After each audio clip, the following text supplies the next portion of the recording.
எல்லாருக்கும் வணக்கங்க. நான் மணிகிரி. அரசன் படத்தை பற்றி தான் இந்த வீடியோவில் நான் பேச போகிறேன். ஆக்சுவலாக இந்த படத்தோட ஷூட்டிங் இப்போ சென்னையில் ரொம்ப ஸ்பீடாக நடந்துக்கிட்டு இருக்குங்க. எந்த அளவுக்கு ஸ்பீடுன்னா, இன்னும் 2-3 மாதத்தில் இந்த படத்தோட ஷூட்டிங் கம்ப்ளீட்டாக முடிஞ்சிடும் போல இருக்குது. அந்தளவுக்கு ரொம்ப ஸ்பீடாக நடந்துக்கிட்டு இருக்கு. ஸோ இதுக்கு இடையில தான் நான் ஒரு நியூஸ் ஒன்று கேள்விப்பட்டேன். ஆக்சுவலாக இந்த படத்தில் வந்து ஹீரோயினாக வந்து யார் கமிட் ஆக போகிறா அப்படிங்கிற மாதிரி தான் நான் பெருசாக எதிர்பார்த்தேன். ஏன்னா கடந்த 2 மாதங்களாக நான் எந்த மாதிரி நியூஸ் எல்லாம் கேள்விப்பட்டேன்னா, சமந்தா இவங்க அரசன் படத்தில் ஹீரோயினாக வந்து கமிட் ஆகிறதுக்கு வாய்ப்பு இருக்குது, கீர்த்தி சுரேஷ் அரசன் படத்தில் ஹீரோயினாக கமிட் ஆகிறதுக்கு வாய்ப்பு இருக்குது, சாய் பல்லவி அரசன் படத்தில் ஹீரோயினாக கமிட் ஆகிறதுக்கு வாய்ப்பு இருக்குது. ஸோ இந்த மாதிரி டிஃப்ரெண்ட் ஆர்டிஸ்ட் நேமில் நான் நியூஸ் கேள்விப்பட்டேன். பட் ஆனால் கேள்விப்படுறப்பெல்லாம் எனக்கு உண்மையிலே ரொம்ப ஹாப்பியாக இருந்துச்சு. ஏன்னா எஸ்டிஆர் கூட சமந்தா இவங்க இது வரைக்கும் நடித்ததே கிடையாது, கீர்த்தி சுரேஷும் இது வரைக்கும் நடித்ததே கிடையாது, சாய் பல்லவியும் இது வரைக்கும் நடித்ததே கிடையாது. ஸோ அப்படி இருக்கையில் இந்த 3 பேரில் யாராச்சும் ஒருத்தவங்க அரசன் படத்தில் எஸ்டிஆருக்கு பேரா பண்ணால் உண்மையிலே வந்து சூப்பராக இருக்கும். பட் ஆனால் நான் நினச்சது எல்லாமே ஏமாற்றத்தில் போய் முடிஞ்சிருக்கு. என்னப்பா சொல்கிற, ஏமாற்றமா? அப்போ இந்த 3 பேரில் யாருமே இந்த படத்தில் ஹீரோயினாக வந்து கமிட் ஆகலையா? ஆமாம், ஆகலை. என்னப்பா சொல்கிற? இந்த 3 பேர் இல்லைன்னா வேற யார் தான் இந்த படத்தோட ஹீரோயினாக கமிட் ஆகிருக்கா? யார் தெரியுமா? சொன்னால் நீங்களே ஆச்சரியப்படுவீங்க. இது இவங்களா? இவங்களை எப்படி ஹீரோயினாக வந்து கமிட் பண்ணாங்க? இவங்கள்ட்ட பெருசாக ஆக்டிங் ஸ்கில்லே கிடையாது. இவங்க சும்மா நடிக்க சொன்னால் லைட்டாக தலையை அசைச்சிட்டு போயிடுவாங்களே. டான்ஸ் ஆட சொன்னால் சும்மா நடந்துக்கிட்டே டான்ஸ் ஆடுவாங்களே. இவங்கள்ட்ட அப்படி என்ன ஆக்டிங் ஸ்கில்ல வெற்றிமாறன் சார் வந்து பார்த்தாரு? எந்த அடிப்படையில் அரசன் படத்தோட ஹீரோயினா இவங்களை கமிட் பண்ணாங்க? எப்படி படத்தோட டீம் வந்து ஒத்துக்கிட்டாங்க? எப்படி செலக்ட் பண்ணாங்க? இப்படியாப்பட்ட கேள்விகள்லாம் உங்களுக்குள்ள வரலாம். பட் ஆனால் வந்து ஒரு கதைக்கு எந்த ஆர்டிஸ்ட் அந்த கதையோட கதாபாத்திரத்தை பண்ணால் சரியாக இருக்குன்னு அந்த கதை தான் முடிவு பண்ணும். ஸோ அந்த கதை முடிவு பண்ணும் பட்சத்தில் அந்த கதை சொல்கிற ஆர்டிஸ்ட்டை டைரக்டர் தேர்ந்தெடுப்பார், தேர்ந்தெடுப்பார். அப்படி தான் தேடி கண்டுபிடிச்சிருக்காரு வெற்றிமாறன் சார் பிரியங்கா மோகனை. என்னப்பா சொல்கிற, பிரியங்கா மோகனா? ஆமாங்க, பிரியங்கா மோகன் தான் வந்து அரசன் படத்தில் ஹீரோயினாக வந்து கமிட் ஆகிருக்காங்களாம். ஸோ எஸ்டிஆருக்கு பேரா அரசன் படத்தில் பிரியங்கா மோகன் தான் நடிக்க போகிறாங்களாம். ஸோ அரசன் படத்தோட ஜோடி இவங்க 2 பேரும் தான் ஃபைனலாக தெரிய வந்திருக்கு. பட் ஆனால் அன்அஃபிஷியல் தான், அஃபிஷியல் கிடையாது. ஆனால் அரசன் படத்தை பொறுத்த வரைக்கும் 2 ஹீரோயின்னு சொல்லப்பட்டுச்சு. ஸோ ஒன்று பிரியங்கா மோகன்னா, இன்னொரு நடிகை யாரு? அவங்க பேர் வெயிட் பண்ணுங்க சொல்கிறேன். யாருக்கு எந்த நேரத்தில் வாய்ப்பு கிடைக்கும்னு யாராலுமே கணிக்க முடியாது. ஆனால் கிடைச்ச வாய்ப்பை சரியாக பயன்படுத்தணும். ஸோ அப்படி கிடைச்ச வாய்ப்பை சரியாக பயன்படுத்திக்கிட்டு இருக்கிற ஒரு முக்கியமான வளர்ந்து வரும் ஒரு நடிகைனா அது யோகலட்சுமி தான். ஸோ யோகலட்சுமி யாருன்னு தானே கேட்குறீங்க? இவங்க யாருன்னு ஹார்ட்பீட் வெப்சீரிஸ் சொல்லும், டூரிஸ்ட் ஃபேமிலி படம் சொல்லும். டூரிஸ்ட் ஃபேமிலியில் கேரக்டர் ஆர்டிஸ்டாக யோகலட்சுமி நடிச்சிருப்பாங்க. அதே மாதிரி ஹார்ட்பீட் வெப்சீரிஸில் கேரக்டர் ஆர்டிஸ்டாக வந்திருப்பாங்க. கிட்டத்தட்ட வந்து ஹார்ட்பீட் வெப்சீரிஸ் மூலமாக யோகலட்சுமிக்கு ஏகப்பட்ட ரசிகர் பட்டாளமே இருக்குது. ஸோ அதுக்கப்புறம் தான் டூரிஸ்ட் ஃபேமிலி. டூரிஸ்ட் ஃபேமிலியில் இந்த காதலை வெளிப்படுத்துகிற சீன் இருக்குல்ல, அதான் ப்ரப்போஸ் பண்ணுற சீனு.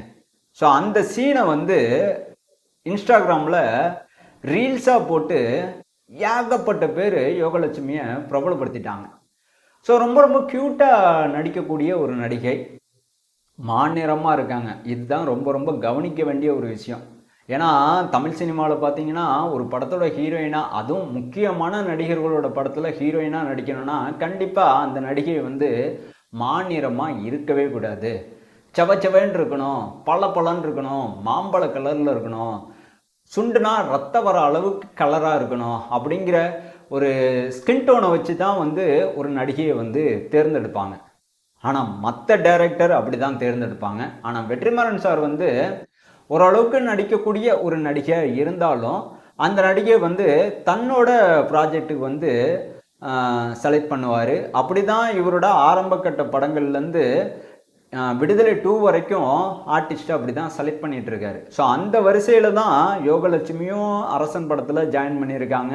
ஸோ பிரியங்கா மோகனும் அரசன் படத்தில் ஜாயின் பண்ணியிருக்காங்க. ஸோ நான் அப்படி தான் பார்க்குறேன். ஏன்னா பிரியங்கா மோகன் வந்து ரொம்ப ரொம்ப சட்டிலாக நடிக்கக்கூடிய ஒரு நடிகை தான். பட் ஆனால் வந்து அவங்கள்ட்ட இருக்கிற நடிப்பு ஆற்றலை வெற்றிமாறன் சார் வந்து அரசன் படத்தின் மூலமாக வெளியில் கொண்டு வருவார்னு நான் பெருசாக எதிர்பார்க்குறேன். எனக்கு நம்பிக்கை இருக்குது. கண்டிப்பாக வந்து வெற்றிமாறன் சார் வந்து பிரியங்கா மோகனை அரசன் படத்தின் மூலமாக வேற ஒரு பரிமாணத்தில் காட்டலாம். அதுக்கெல்லாம் வாய்ப்பு இருக்குது. உங்களுக்கு நான் சொல்ல வர்றது புரியும்னு நினைக்கிறேன்.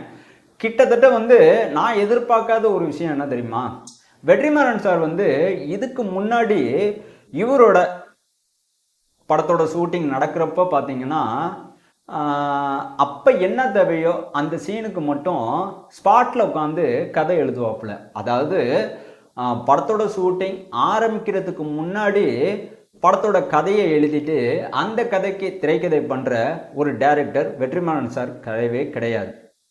ஏன்னா அவருக்கு அது வரவே வராது. ஸ்பாட்டுக்கு போவார். அந்த சமயத்தில் அவருக்கு என்ன தோணுதோ அதை அப்படியே வந்து ஒரு பேனாவை எடுத்து ஒரு பேப்பரை எடுத்து அப்படியே எழுத ஆரம்பிப்பார். ஸோ அப்படி தான் இவரோட முந்தைய படத்தோட கதைகள்லாம் திரைக்கதையெல்லாம் அப்படி தான் எழுதியிருக்காரு. ஆனால் அரசன் படத்தில் அப்படி வெற்றிமாறன் சார் வந்து பண்ணவே இல்லை. வேற மாதிரி பண்ணுறாப்புல. ரொம்ப ரொம்ப புதுசாக இருக்குது. எனக்கே உண்மையிலேயே ஆச்சரியமாக இருக்குது. இது நம்மளோட வெற்றிமாறன் சாரா? ஹாலே மாறிட்டாரு. ஒர்க் ஸ்டைலையும் மாற்றிட்டாரு. ஷூட்டிங்கோட டைமையும் வந்து குறைச்சிருக்காரு. என்ன இந்த அளவுக்கு ஆள் சேஞ்ச் ஆகிருக்காரு அப்படிங்கிற மாதிரி தான் எனக்கு தோணுச்சு. ஏன்னா ரீசெண்டாக வந்து ஒரு இன்டர்வியூவில் வெற்றிமாறன் சார் வந்து இந்த 2 விஷயத்த சொல்லியிருந்தார். ஒன்று வந்து அரசன் படம் என்னோட முந்தைய படத்தோட ஷூட்டிங் நாட்களை விட ரொம்ப ரொம்ப கம்மி. முந்தைய படத்தோட ஷூட்டிங் நாட்கள் எந்த அளவுக்கு அதிகமாக இருந்துச்சோ அதை விட ரொம்ப ரொம்ப கம்மியாக அரசன் படத்தோட ஷூட்டிங் நாட்கள் இருக்கும். சொல்லப்போனால் அரசன் படத்தோட ஷூட்டிங் என்னோட சினிமா கெரியரில் குறுகிய காலத்தில் முடிக்கிற ஒரு படத்தோட ஷூட்டிங்காக இருக்கும் அப்படிங்கிறத சொல்லியிருந்தார்.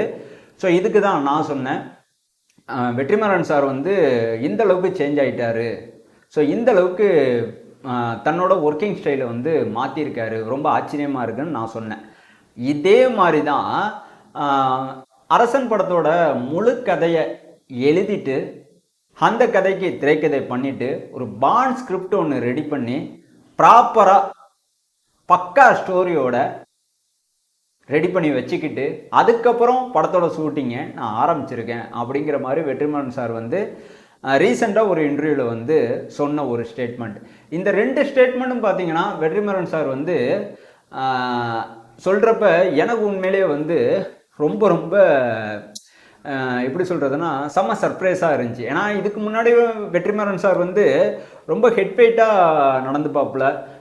தன்னோட படத்தோட கதை எந்த மாதிரி இருக்குன்னு எங்கேயுமே வந்து வெளிப்படுத்த மாட்டார். பட் ஆனால் அரசன் படத்தோட கதை எப்படி இருக்க போகுதுன்னு ப்ரோமோவிலே தெளிவாக சொல்லிட்டாப்புல. பட் ஆனால் அரசன் படத்தோட முழு கதையும் கேங்ஸ்டர் உலகத்தை மையமாக வச்சு தான் இருக்குமா அப்படின்னு எனக்கு தெரியல. என்ன காரணம்னா அரசன் படத்தில் எஸ்டிஆர் அவர்களோட ரோல் பார்த்தீங்கன்னா ரொம்ப ரொம்ப டிஃப்ரெண்ட். இதுக்கு முன்னாடி எஸ்டிஆர் அவர்கள் எந்த படத்துலையும் பண்ணாத ஒரு ரோலில் இந்த படத்தில் வரப்போகிறாருங்க. அதாவது எஸ்டிஆர் அவர்கள் வந்து ஒரு ஸ்போர்ட்ஸ் மேனாக எந்த படத்துலையுமே நடித்ததே கிடையாது. ஆனால் இந்த படத்தில் நடிச்சுக்கிட்டு இருக்காரு. ஆக்சுவலாக ஒரு கபடி வீரராக எஸ்டிஆர் அவர்கள் அரசன் படத்தில் வராருங்க. இதை தான் நான் அப்படி சொன்னேன். ஸோ ஸ்போர்ட்ஸ்மேன் கேரக்டரில் எஸ்டிஆர் அவர்கள் முதலாக அரசன் படத்தில் தான் வரப்போகிறாரு. அதுவும் ஒரு கபடி வீரராக. அதுவும் இல்லாமல் இந்த படத்தை பொறுத்த வரைக்கும் எஸ்டிஆர் அவர்கள் 3 விதமான கெட்டப்பில் வரப்போகிறாருங்க. இந்த 3 விதமான கெட்டப்பும் பார்த்தீங்கன்னா ரொம்ப ரொம்ப டிஃப்ரெண்ட். ஸோ ஒவ்வொரு காலகட்டத்தில் இருக்கிற ஒரு கெட்டப். அதாவது 25 வயசு ஒரு இளைஞனாகவும் ஓல்டேஜ் ஒரு வயசான ஒரு கேரக்டர்லேயும், அப்புறம் வந்து துரு இளைஞனா, அதாவது டீனேஜ் இளைஞனா, இப்படி 3 விதமான மாறுபட்ட கெட்டப்பில் எஸ்டிஆர் அவர்கள் வரப்போகிறாரு.